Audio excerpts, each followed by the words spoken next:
Okay, so Bruchim Habayim, everybody. Please, and whenever you feel like, you can get up and get some refreshment. Very nonchalant. I'm going to make a brief presentation about the Bar Mitzvah Club, what it has to offer, which is what we're going to do first. Then we're going to go upstairs, the whole family, the whole gang, and I'm going to do a World of Judaism tour. Hopefully it'll be educational for all ages. After that, then we're going to split up. The parents are going to have the opportunity to sit with Rabbi Lando for 15 to 20 minutes. And I'm going to have the Bar Mitzvah boys for an icebreaker and an event upstairs. So parents will come downstairs and they'll get a chance to speak with Rabbi Lando a little bit, and I'll have the boys upstairs. That's a little bit what we'll do today. So I'm Rabbi Benny, and we're going to introduce you to all the rabbis here that are going to be involved with the Bar Mitzvah Club. It's a pleasure to see such a wonderful turnout, and to see the whole family, everyone coming together, which is really the key to what Bar Mitzvah is about. Again, it's not an end, it's a beginning. And there's no way to begin something than the whole family together. Here's a little bit the agenda of what I'm going to speak about today. So first of all, meet the rabbis. So instead we have Rabbi Lando is over here greeting people in the back. I'm sure everybody doesn't need an introduction. Everyone has had a chance to get to know Rabbi Lando, but he's here with us. Rabbi Shimon Binstock is also here as well, and he's also involved with the Bar Mitzvah Club and in general with all the programming here at the Chabad Israeli Community Center. And I am Rabbi Benny. A little bit about myself, just to introduce. I was born in Eretz Yisrael. I grew up in Cleveland, Ohio. I went to Ohio State University to study pharmaceutical sciences. I studied for a rabbinical degree in Morristown, New Jersey. And I came to Toronto 4 years ago with my wife. And I've been involved with Rabbi Lando's Synagogue, teaching Bar Mitzvah lessons, doing Bar Mitzvah Club for already a little over 3 years here in Toronto. I'm also finishing up a degree in pharmacy. So by May, hopefully I'll be also a pharmacist. And I can help you in other ways as well. Okay, what to expect from the Bar Mitzvah Club? There's a few key points here that I chose to kind of explain. The first one is the foundation for life as a Jew. What I want to convey, what I'm going to try and give over to your children during the Bar Mitzvah Club is not so much information. We get plenty of that through school and through the internet. We can look anything up on Google nowadays. But what I want to give is a foundation, an approach and an attitude to living a Jewish life. Because as we turn 13, that our Judaism, our soul, our neshama, it comes into our possession, our responsibility. So we need to make sure that we're rooted in a firm foundation. So that's the key message, and the underlying theme that I hope to convey is how proud we are to be Jewish, and how happy and how exciting our Judaism can be. That's really my goal in the Bar Mitzvah Club. A meaningful family experience. So the key message here is, it's not just for the Bar Mitzvah boy to, kind of get through it and write a passage, but it's an opportunity to involve the entire family. We'll speak about that at the end. The ins and outs of becoming Bar Mitzvah. So it's an event for those it's their first Bar Mitzvah, maybe there are those who are already having a second or a third Bar Mitzvah. There's a lot to know and a lot what to do for the Bar Mitzvah boy and for the family. We're going to learn all about that. So like one of the things that I ask my Bar Mitzvah boys, when they hear the word Bar Mitzvah, what does it actually mean? What happens when you go to school and a friend asks you, why are you making this party when you're 13? What is this? And you say Bar Mitzvah. How do you explain that? What does it mean? What's behind it? So the ins and outs, it involves also tefillin, talit, the prayer service, the different parts around reading the Torah, and why we do it and how we do it. So that is going to be covered through the Bar Mitzvah Club as well. New friendships and opportunities. So it's a wonderful opportunity for all you Bar Mitzvah boys to get to meet other students. I mean, if we went around the room and explained what school everybody went from, we'd have a very heterogeneous crowd over here from all around Thornhill and the Greater Toronto area. So it's a great opportunity to meet with other students. Sorry about that. That's one. We're going to have field trips, we're going to have adventures, things that we'll do together outside of the book and outside of the learning. And that'll be also an opportunity to make really good friendships. The last thing here is discovering the pride and joy of being a Jew, which is really the key message that I hope everybody will gain over here during the Bar Mitzvah Club. How will we get there? So we're going to have 24 exciting sessions during the Bar Mitzvah Club, obviously with opportunities outside of that as well. Some of the items that children are going to be getting every week, I wanted to go through in these slides so that the parents can be more involved with your students' education here. Number one is the weekly think tank. Every week, students will get a short 4 or 5 questions, which they'll have at home, and I'll explain in just a moment. The weekly challenge, I have a slide on that as well. Tefillin and brachot, we'll learn how to put on the tefillin, how to do it on our own, that we don't need another pair of hands helping us to put them on. Saying the brachot for the tefillin, saying the brachot of a reading from the Torah, so that students should be able to be prepared anytime at home or at a communal service, how to participate and what to do. We're going to be working on a chesed project. Everyone will do one as a communal chesed project with our Bar Mitzvah Club, and people will have opportunities to put in their own input, their own creative imagination. You can think of things that you want to do, how you can give to the community, and we'll be working on that together as well.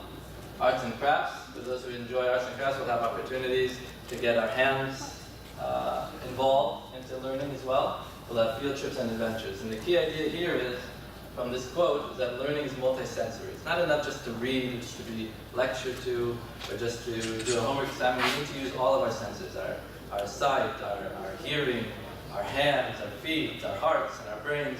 So I want to make this experience using all the senses so everyone has an opportunity to learn in their style.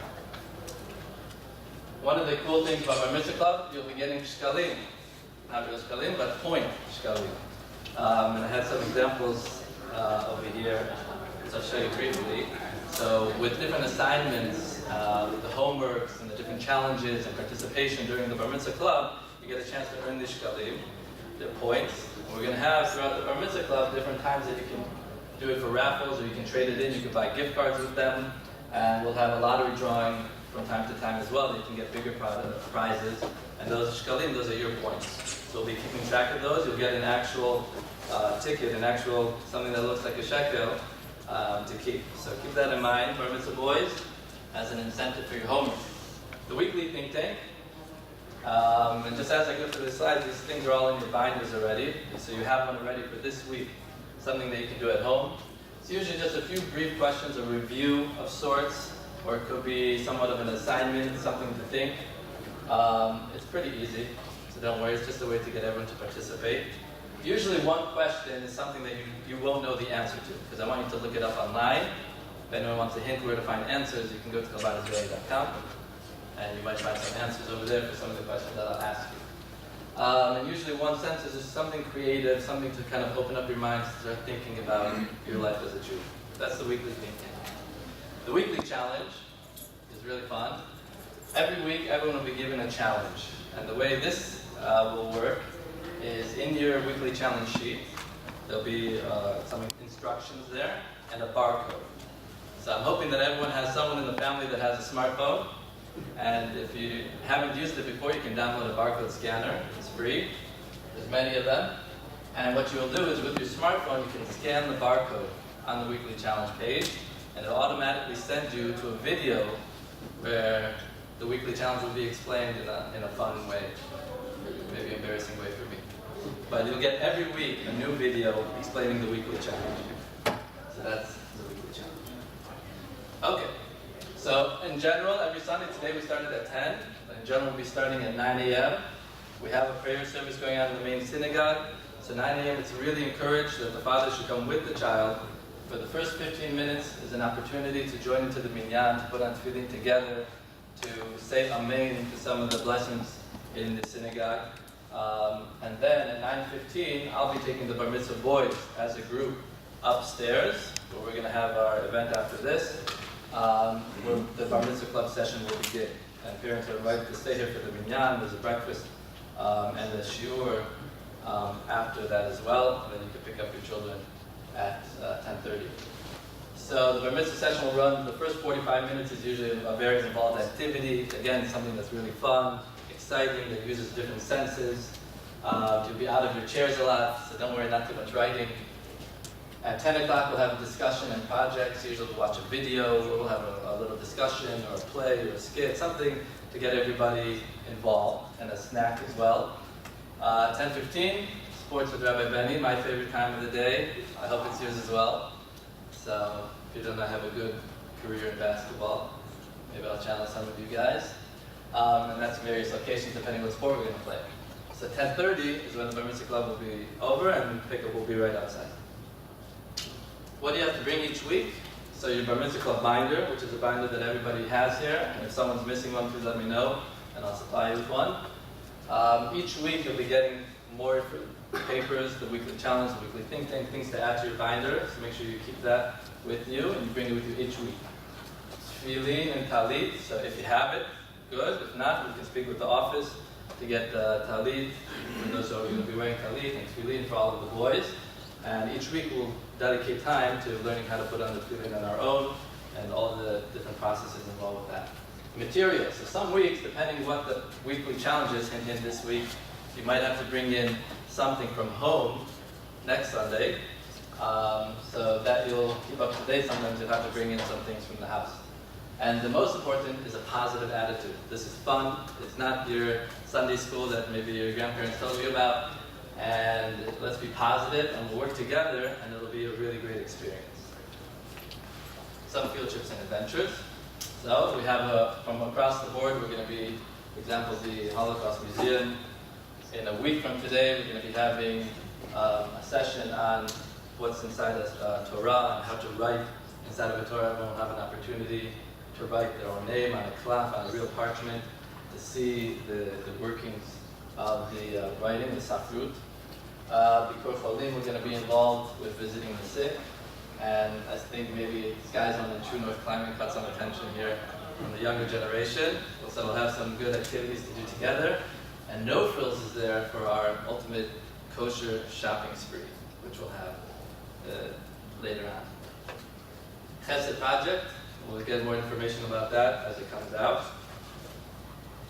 And the last thing I wanted to mention is taking it to the next level. So this could be just an experience for the Bar Mitzvah boy, or it could be something that involves the entire family, a wonderful opportunity that that everyone's families can truly grow together. So let's work together for that. And I put here also on the bottom that we have a Bat Mitzvah club and a girls' team club, so girls that are after Bat Mitzvah. As well on Shabbat we have our children's program, so there's a lot of activities here for children, for teens. So I encourage everyone to become involved in any way that they can. Now I'll just show you a brief slide. Some alumni might be in this video of one of our previous Bar Mitzvah clubs, just so you can get a feel for some of the things that we will offer and go through.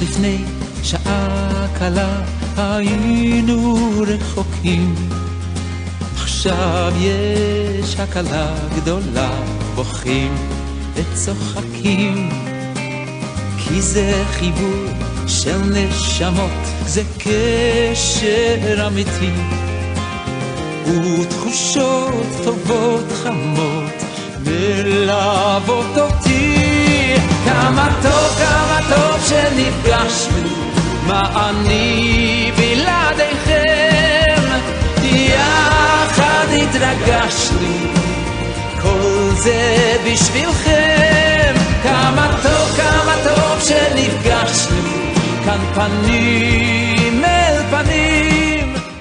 Are you proud to be Jewish? Yes. תודה על השנים.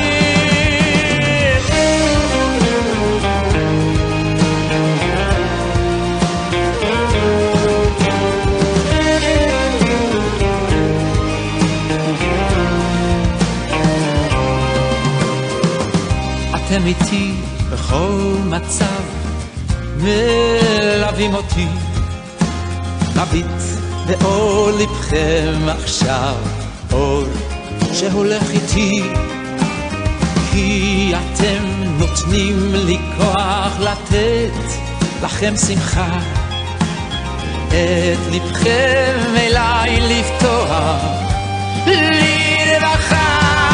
כמה טוב שנפגשנו, מה אני בלעדיכם, יחד התרגשנו, כל זה בשבילכם. כמה טוב שנפגשנו, כאן פנים אל פנים, השירים שאהבנו, תודה על השנים.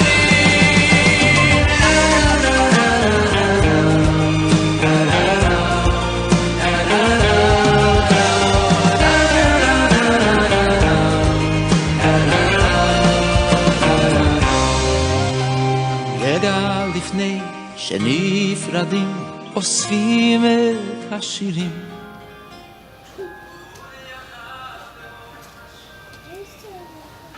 That's a little video presentation. Maybe some of you recognize your other family members there. So now what we're going to be doing is we're going to, since it's the month of Elul, preparing for Rosh Hashanah, where we all have an opportunity to come to the synagogue to hear shofar, and the month of Elul is a month of opportunities, and we're starting here an opportunity together. We're going to have an opportunity to hear the shofar being blown by Rabbi Landau. We'll all stand up for that. And after that, we'll be going everyone together upstairs for the tour of Judaism, and then we'll be splitting up.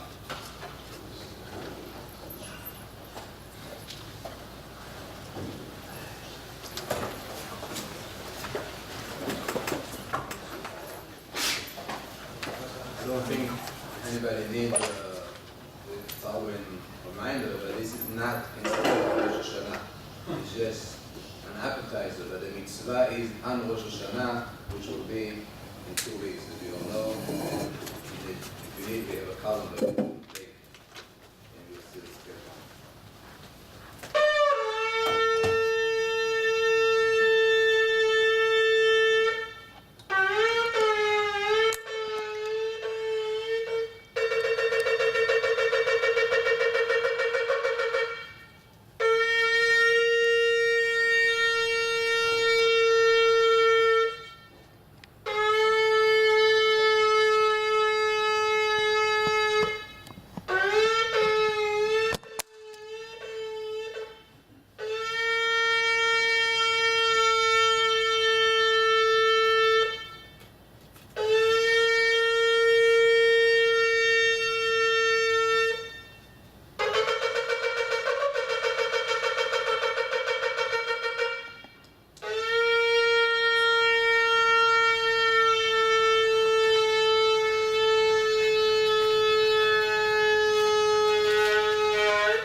That we do know about, something easy, let's say like the Shabbat candles, there are many layers and many reasons why we do these things. How many candles? Do we light more than one? Why do we light more than one? Everything in Judaism has a reason, and every reason has another reason beyond that as well. So even things that we do recognize, there's even deeper and even more meaning and purpose into it. So these are some of the things that we're going to be learning throughout our Bar Mitzvah Club. Obviously, much more than this, but there's no time for it. So I'm just going to go through really briefly to point some items out. One, easy one. We'll start off. We have here a talit. So the question is, what are these stripes doing on this talit? I have here something as well. It's a tablecloth that we use on Shabbat, but this isn't a talit. Why not? It has 4 corners. And there's no stripes. What are these colored stripes? They're blue, or they could be white or black. What do they represent? So again, we're not going to go through all these things now, but I kind of want to tease everybody's minds to start thinking that there's so much to learn about our Judaism. Kippah, such a little thing. Why do we wear it? What does it mean? What does it represent? Why does it go on our head and not on our hearts? What does this mean? So the kippah we'll be learning about as well. Something we keep on our doors, especially during this month of Elul. It's the time that we check the Mitzvah. This is in a week from now. We're going to have a presentation that I'll be explaining about later for the entire family, where we'll see how these are written. What why do we put them on the door? What does it mean? What does it represent? Which doors? Where do we not put them? Some doors we don't put them. For example, a restroom. We wouldn't put a mezuzah on that door. There's some other things here too as well. So here I brought from my own home, thanks to my wife. It's a scrubbing thing for cleaning the dishes. I don't know what it's called. And it's blue, and it says dairy on it. And not everyone, I don't think, would have this in their home. But the reason why I brought this in is to point out that when it comes to kashrut, the kosher food, so one of the things in kashrut is meat and milk. We don't mix the meat and the milk. But why? Why not? And what does it mean not to mix? Does that mean not together, one after the other? There's so many different layers to everything that we do in Judaism. Everyone know what this one is? Yeah? Kedushka. What do we fill it with? With wine. So many things we do in Judaism involves wine.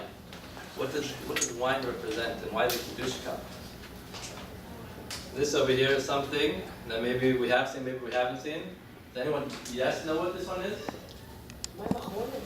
My machonin. This is called just like we have washing our hands before we eat from bread, there's also a concept of washing our hands after we finish eating, at our fingertips, and it has a very spiritual significance. This one, can of Coke, anybody?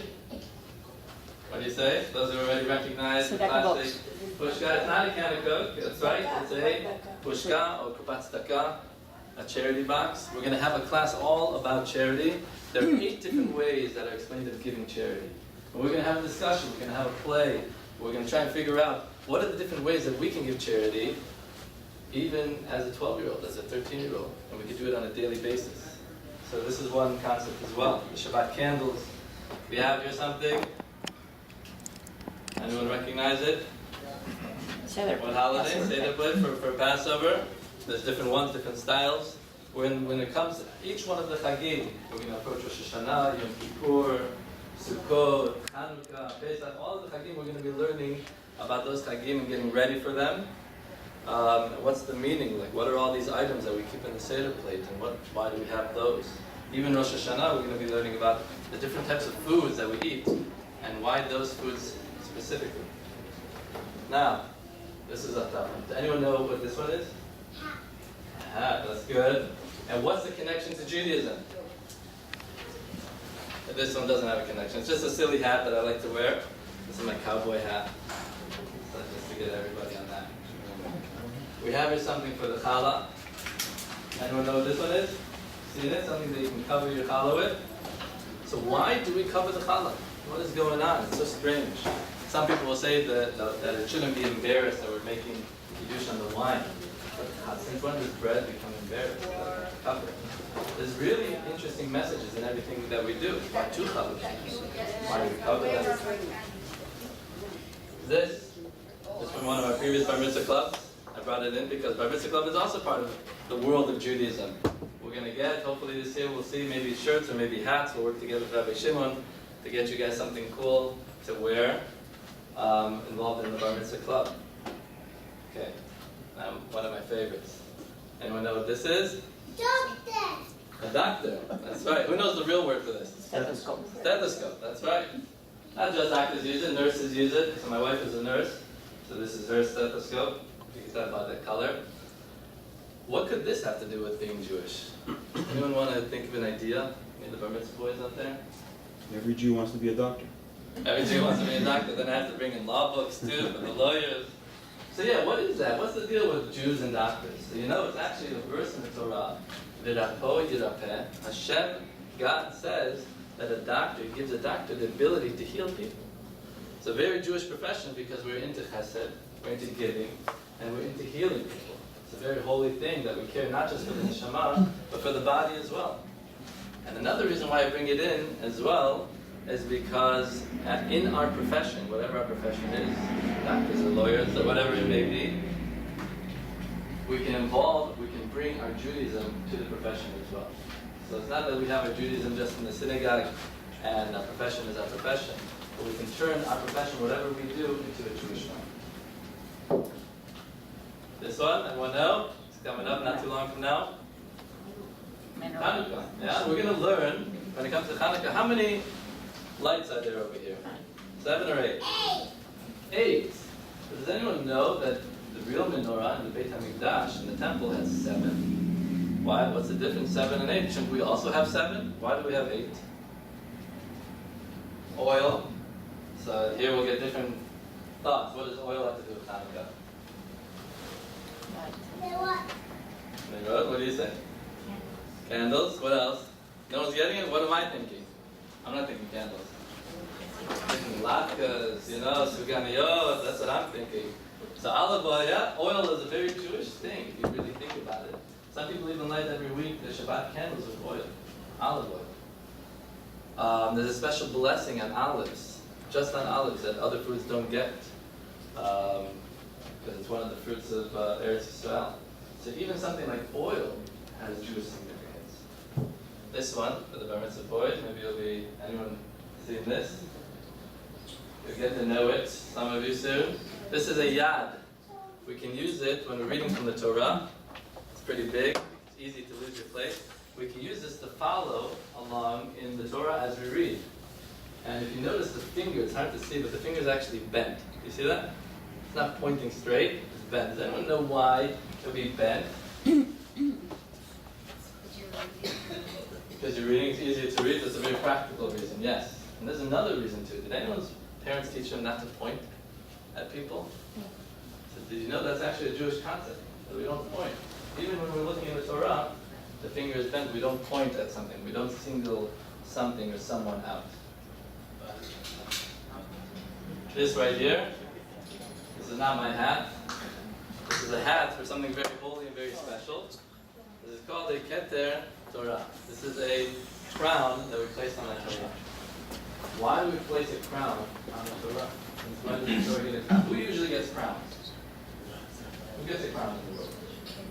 A king, right? A king, a queen has some kind of crown. So Torah, in a way, is a type of a king. And we'll be learning about what does it mean in Torah, how do we give kavod, how do we respect the Torah, and why we put a crown on it as well. Okay, can anyone figure out what this is? No, this one, yeah. Anyone know? That's right. So it's hidden inside over here. If we were to open it up, if I can get the Bar Mitzvah boys to come around and stand, everyone who's going to be joining the Bar Mitzvah, come closer. I want you to see this. Because it's actually, this is the scroll of Esther, Megillat Esther, and it's very similar to what you're going to be seeing when you look inside of a Torah. This is real parchment. You can smell it as I open it. And you see here, this is entirely handwritten with a feather, with a quill, with ink on a parchment. And this is the Megillat Esther, something that we read on the holiday of Purim. You want to see that? So Sefer Torah will be this times like 100, much bigger. So this is a Megillat Esther. It's a holy document as well. We have that here. So when it comes time for Purim, we'll be learning all about that, all about getting dressed up, which is what this hat originally was from Purim, getting dressed up, and why we did that as well. This one, everyone should know now, thanks to Rabbi Landau. This is a shofar. What kind of animal does it come from? Anyone know?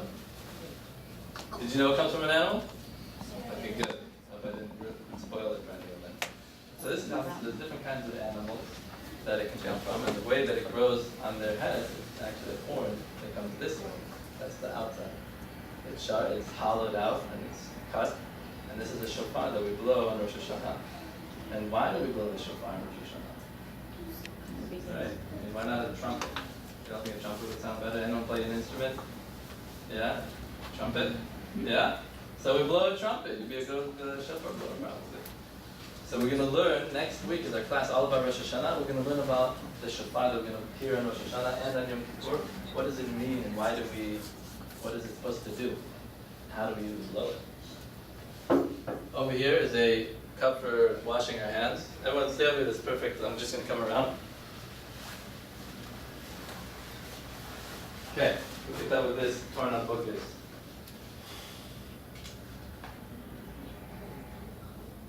A dictionary. Which kind of dictionary? What language? That's right, Hebrew. So that's an easy one, right? Hebrew, Jewish, same kind of thing. But how old is the Hebrew language? Anyone know? Old, yeah, we know it's old. The Hebrew is such a special language. It has things that aren't in any other language. In fact, it even says that when Hashem created the world, the Torah already existed. The Torah is written in Hebrew. And it says that the language that he used to create the world was Hebrew. So the language that you get to learn, you get to read from, when you read from the Torah, and when you say a blessing on the Tefillin, is the holiest and the oldest language in the entire world. What's this? Okay, what does this have to do with Judaism? You guys don't need it. Let's ask your parents. What does this have to do with Judaism? It needs coffee. Well, you so many events, so early in the morning, the bar mitzvah's at 7, you know? So we have a lot of coffee that we need for all those more early morning activities. There are even sometimes of the year, like on Shavuot, during Passover, that we have here programming the entire night. But sometimes we stay up, pulling all night. Seriously. So you need some coffee for that. So there's a lot of interesting activities. Also connected to Purim, whenever we say Haman's name, we use the Rashan. There we go. Who plays guitar? You gonna play? No? Okay, what does this have to do with Judaism? Music?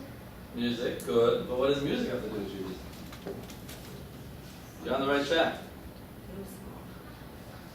What's Jewish about music? So really, it's a very Jewish activity. You know, in the Holy Temple, in the Beit HaMikdash, every single day, there were people, the Leviim.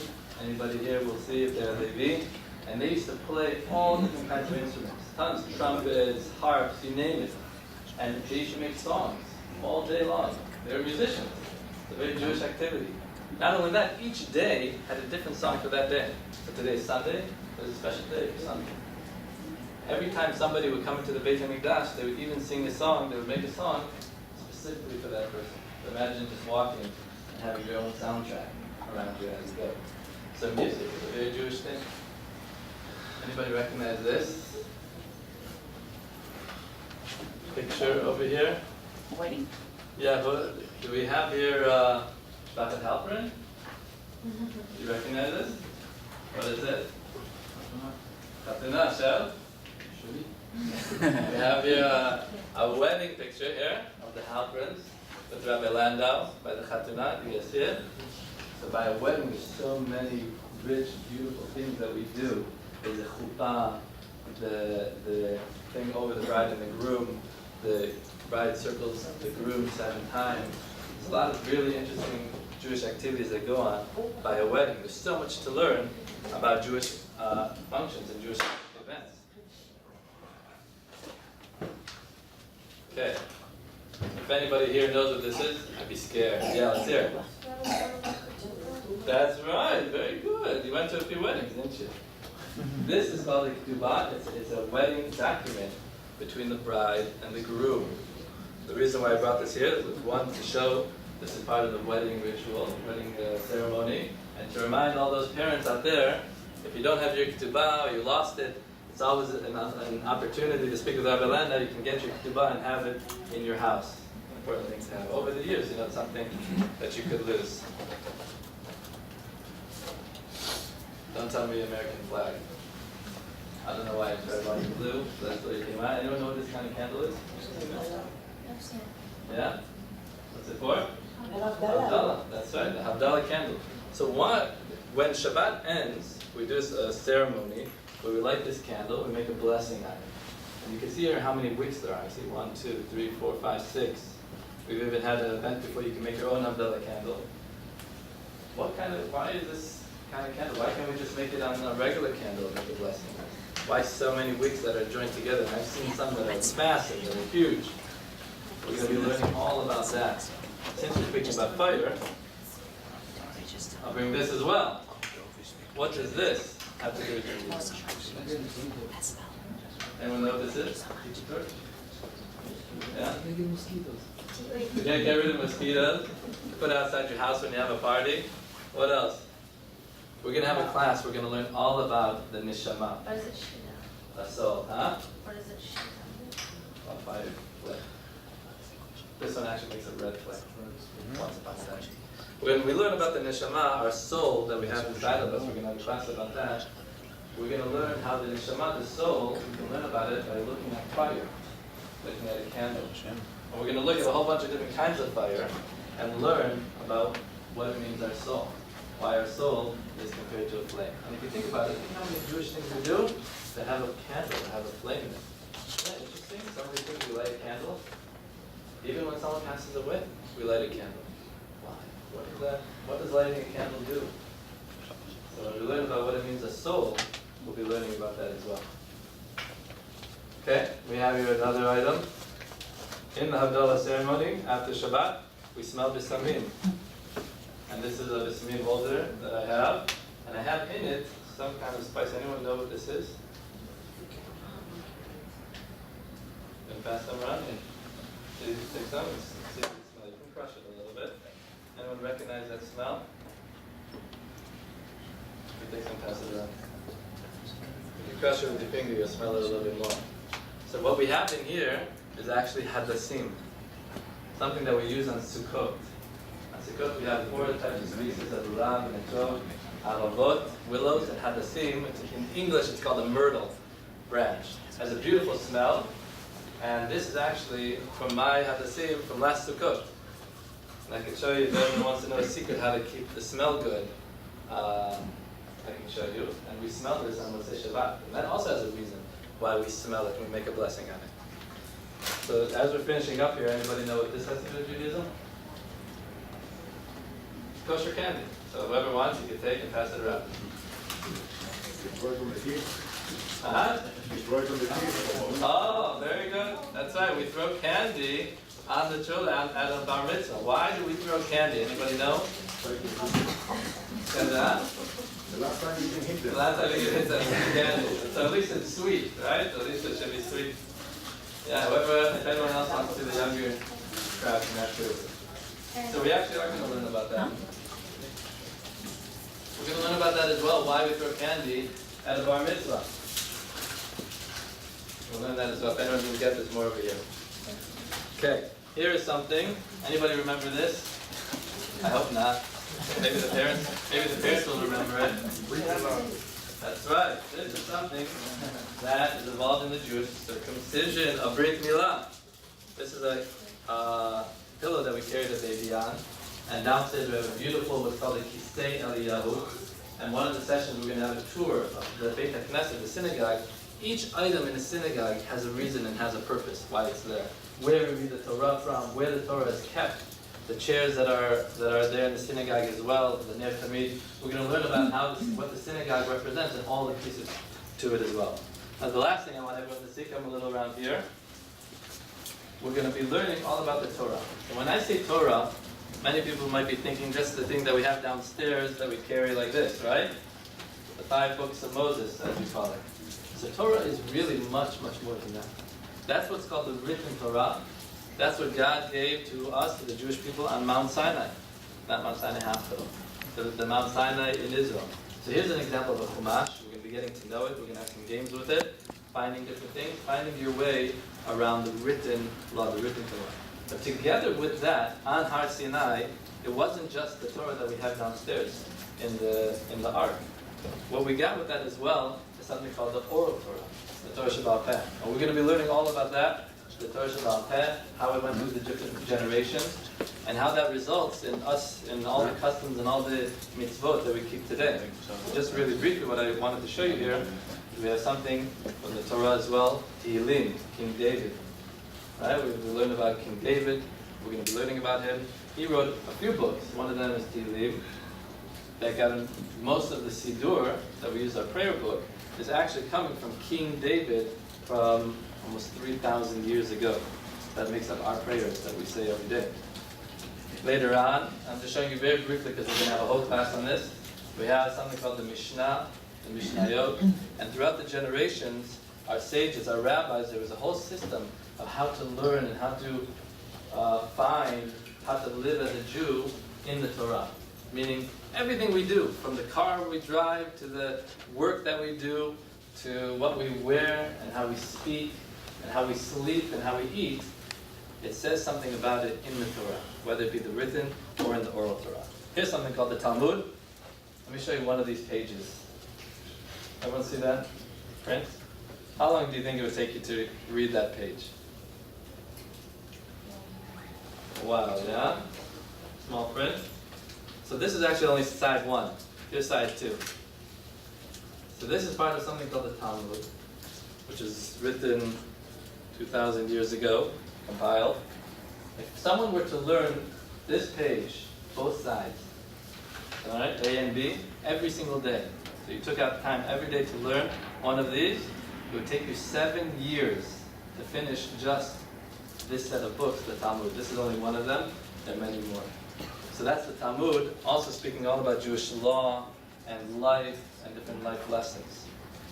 Later on, it got compiled into what's called halakha, the Jewish law, how to behave and how to act as a Jew. And then we have nowadays other wonderful resources. One of them is the Chagim, which means nowadays so many, all these different things. How long would it take you to read all of these to know what to do? So because of communication, you're able to involve all of the rabbis and all of their knowledge, and you get a nice little pamphlet or a nice little book when you go to the bookstore, and it tells you, oh, on Yom Kippur, to light, what time to light candles, what blessings to say, what to do in the synagogue, which prayers to say, in which order to say it. So nowadays, so much of Judaism has become available, not just in print, but even online. You can go onto your phone and find out anything about Judaism. And I'm going to give you some challenges that involve that as well. One last thing I wanted to show you. In your binders, you have a Jewish calendar, like this one. The only difference is, in your binder, it's completely blank. I didn't write anything in there except for the English months. As we go through the course, you're going to be learning about what the Jewish calendar is, how to keep track of the Jewish calendar, when do the holidays fall, how to keep track of them as well. So when you bring in your binder each week, you'll become accustomed to it, so that when you finish Bar Mitzvah Club, you look at this thing, you'll know how to read it, and you'll know how to follow the Jewish year as well. So this is a small tour of some of the Jewish world that we live in, and that you, when you become Bar Mitzvah, this becomes your world. This becomes things that is up to you to be involved with and to be active with and to learn about. So thank you for joining us, the children and the parents. We're going to be splitting off. I'm going to take the Bar Mitzvah boys. We have a fun icebreaker that we're going to do, and a little game. And the parents have a question and answer with Rabbi Landau downstairs. It was given upstairs for questions and answers. So if anybody has questions, try to answer. This screen is from last year, and that's why it says 13. As a result of complaints that we received from parents and 2 different semesters, we changed it and made it 24. The complaint was that 13, what do you expect? The children should have enough information and introduction to Yahadut. So yes, this is the first time that we have the upgrade, but the slide wasn't changing. So it is, What's the upgrade? 24 sessions. Oh. And you have, I think you have, or you will receive the calendar to see the Sunday that will skip with the winter break, etc.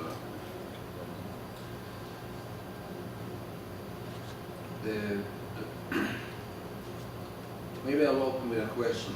Is anybody here concerned or somewhat concerned about the simulation of our next generation?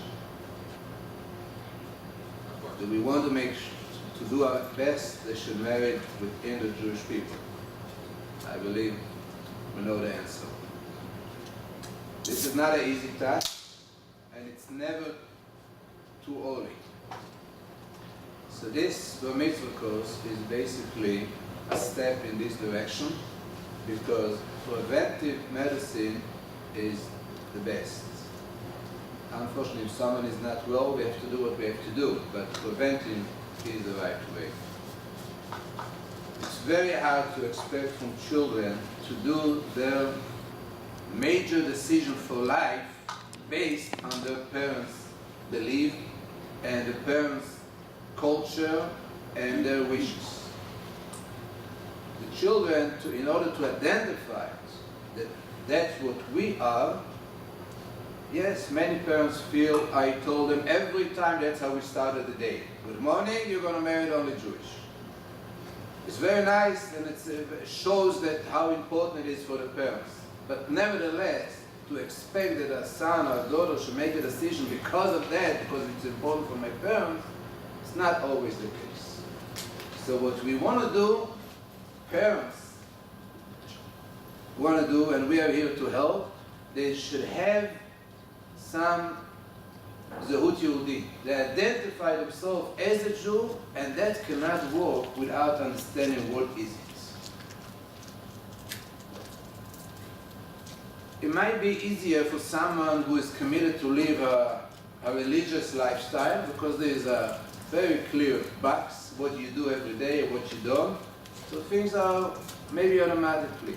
It's harder for someone who lives traditional, somewhat traditional, whatever the level is, because they're exposed and they're in some point in school they will be encouraged to think, be their own thinkers, and come up with different philosophies. So this Bar Mitzvah Club is not going to make your children religious. You know, some people, I don't know, many times I don't know how to describe myself, but in the community sometimes I hear that people describe me as Rav Shel HaChilonim. Very, but okay, we're not here to make them religious, and if we want them to become, you have to register them to a different program. We might create one. It's not going to happen, not here and not over 24 weeks. But the biggest problem that we have in our generation is burut, ignorance. They're not familiar, they're not aware of everything, and then they're expected to make decisions because they're Jews. So this appetizer, or eye-opener, I should say, to know, you know what it means that a child comes, a parent wants to son, daughter, come with me to shul for Yom Kippur. Okay, he's not 10, he's not 12, he's 16. So why should I go? I don't know what Yom Kippur is. I don't know what shul is. Why? Because you want me? And he's right. I'm sorry to say, but he is right. So we wanted to prevent a situation that a Jewish boy, a teenager, will come to a synagogue and say, he won't know what is there on the east wall. What is that? We had once a bar mitzvah that a young, 10 years old sister of the bar mitzvah boy called out. The father didn't know how to do with it. Abba, ma hu machzik shem bayad? What is it that he's holding in his hand, the Torah? There are no complaints on that. That's what we want to prevent. To give the children an opportunity to know, to be familiar with the first base of the dictionary from the Jewish lifestyle. If they want to argue, if they want to ask questions, if they want to argue philosophically, yes, this opportunity is also given. If, and I hope you identify with this goal, if you want it to work, and to work even better, make it a family experience. This year is not like last year. This year is a bar mitzvah year for our family. Same as a bat mitzvah. We also have separate bat mitzvah program. It is a bat mitzvah, a bar mitzvah year.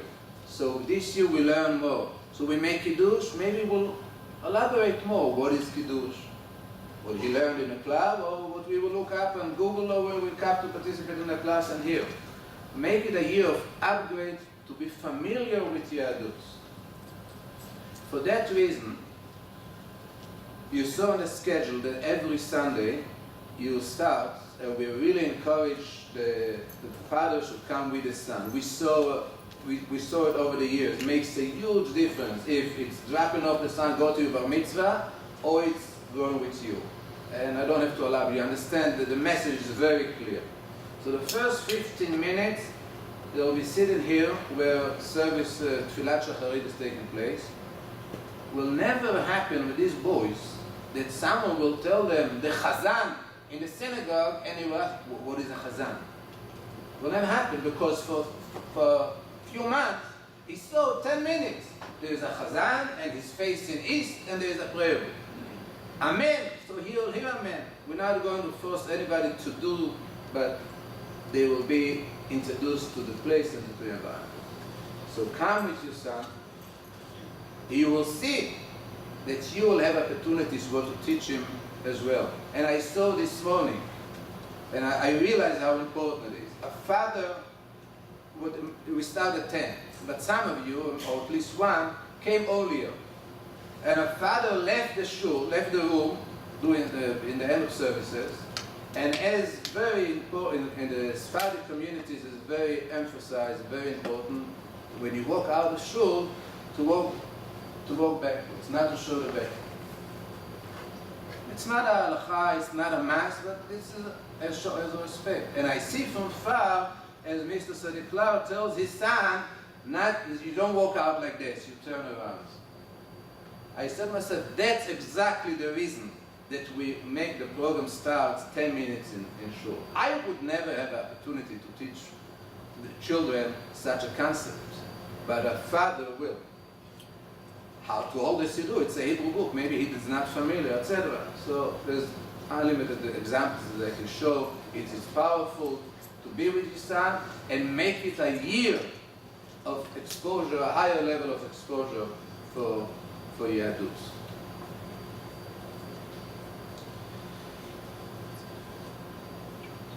Let's pick a few technical details.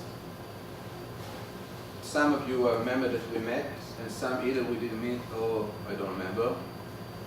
The Bar Mitzvah Club started today, and I believe you are registered and your son had a binder.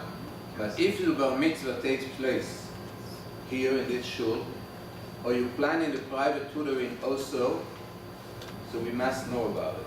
So please call the office, arrange a meeting with myself, we look over the dates, and Secretary Jennifer will see if it's available. Don't make an assumption that we're coming for the club, so obviously the Bar Mitzvah will follow. And Rabbi Benny, he's only in the club. He has no involvement in the booking. He can tell you, we even teach a child a parsha, and we had once a really unpleasant situation that I want to prevent. My son is learning with Rabbi Benny the parsha. But these days, another boy has booked the date for the Bar Mitzvah. So just I'm telling you that it's important. The Bar Mitzvah Club is one segment. If the Bar Mitzvah is here, make sure you make a contact with the office and book the date. Next week, maybe I should start and ask any questions or I should clarify something. Yes.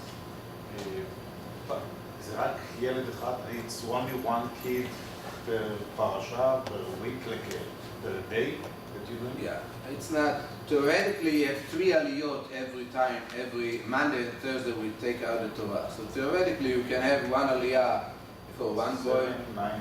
That I wouldn't do it without permission with the family, from the family. They want their own event, and maybe they want a grandfather to have aliyah and their guests. And even if the family they will say that they won't mind, I don't think I would encourage it. It is an event. It's not a takeout, you know. But theoretically, it's possible. So yes, 2 twins, 2 cousins, same family, same yes. Then it's a different story. Everything is clear. No surprises. Yeah. So the boys don't put on the tefillin until they're 13, right? Just the father does? Okay, that's a very good question. Every bar mitzvah boy, when he becomes bar mitzvah, he puts on tefillin, the first on his birthday.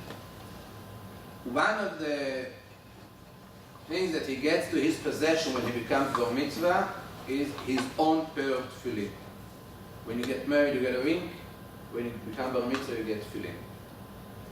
It would be a very important, they should have the tefillin in the next few weeks, because doing the bar mitzvah club, they learn everything that has to do with the day of the bar mitzvah, putting on the tefillin, saying the brachot, with the exception of the text of the parasha, because every child is a different week, different text.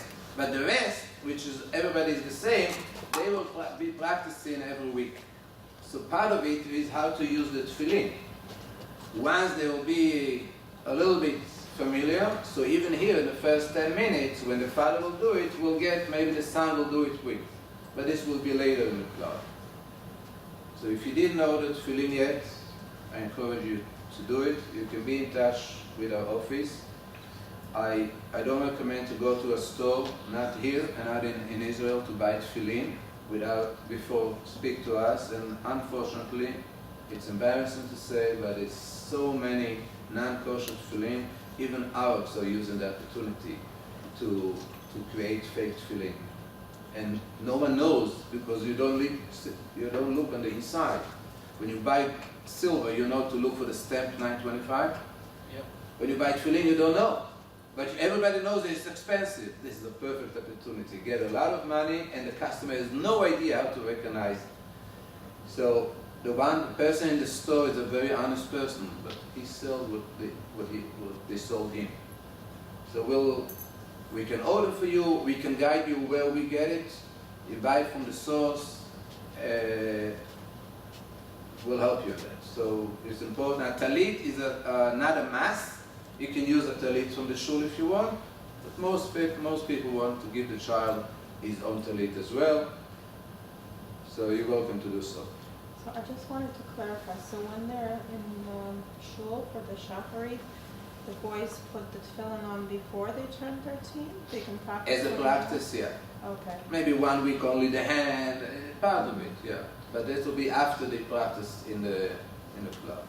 Yeah, I started to put on my tefillin 2 months before my bar mitzvah.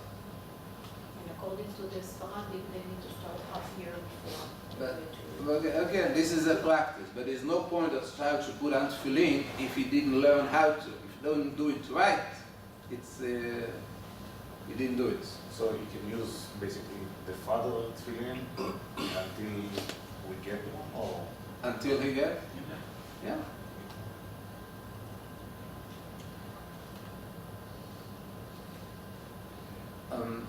Next week, Sunday, we're going to have an event here in the afternoon that the Bar Mitzvah boys will be invited, but I encourage you to come with the rest of the family or friends. There will be, I think you saw the flyer, will be for different age, arts and crafts, and create some food decoration, and will be a